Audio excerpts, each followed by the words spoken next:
اس میں تصوف جن کی طرف میں گئی ہوں کہ تصوف ہمیشہ سے محبت، رواداری اور اخوت کی تعلیم دیتا آیا ہے، اور دنیا کو کوئی بھی معاشرہ ہے وہ انہی تینوں اصولوں کی بنیاد کے اوپر آگے بڑھتا ہے۔ اگر ہم اپنی زندگی میں ان تینوں چیزوں کو نمایاں طور پر دیکھتے ہیں تو ہمیں کافی مؤثر چیزیں جو ہیں وہ آگے بڑھنے میں مدد دیتی ہیں۔ اسی طرح اگر ہم تصوف کا تعارف اور اس کی بنیادی تعلیمات کی طرف بڑھیں تو تصوف اسلامی روحانیت اور باطنی تربیت کا ایک ایسا شعبہ ہے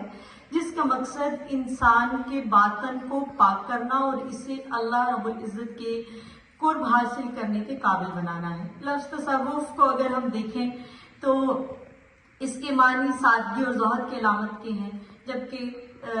صفا یعنی پاکیزگی سے جوڑتے ہیں، جو روح کی طہارت اور پاکیزگی کی طرف اشارہ ہے۔ قرآن کی اہمیت کو اگر ہم دیکھتے ہیں تو قرآن بھی ہمیں اس اسلوب کی طرف لے کے جاتا ہے کہ قد افلح من زکاہا وقد خاب من دساہا، بے شک وہی کامیاب ہوا جس نے اپنے نفس کو پاک کر لیا اور وہ نامراد ہوا جس نے اس کو آلودہ کیا۔ اگر ہم تصوف کی بنیادی تعلیمات کے اوپر روشنی ڈالتے ہیں تو جو چیزیں سامنے آتی ہیں اس کا بنیادی مقصد جو ہے وہ اللہ کی محبت ہے، رسول اللہ صلی اللہ علیہ وآلہ وسلم کی اطاعت و فرمانبرداری کی تبلیغ ہے،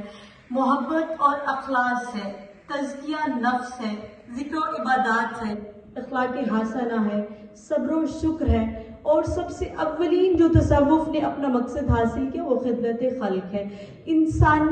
انسان کو بطور انسان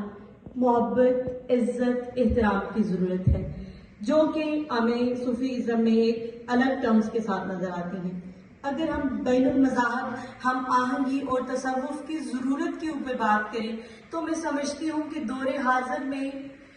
بین المذاہب ہم آہنگی کی ضرورت پہلے سے کہیں زیادہ اہمیت اختیار کر چکی ہے۔ عالمی سطح پر بڑھتی ہوئی مذہبی منافرت، انتہا پسندی، عدم برداشت نے معاشرتی تانے بانے کو متاثر کیا ہے، جس کے نتیجے میں امن و امان کی صورتحال بگڑتی جا رہی ہے۔ ایسے میں تصوف کی تعلیمات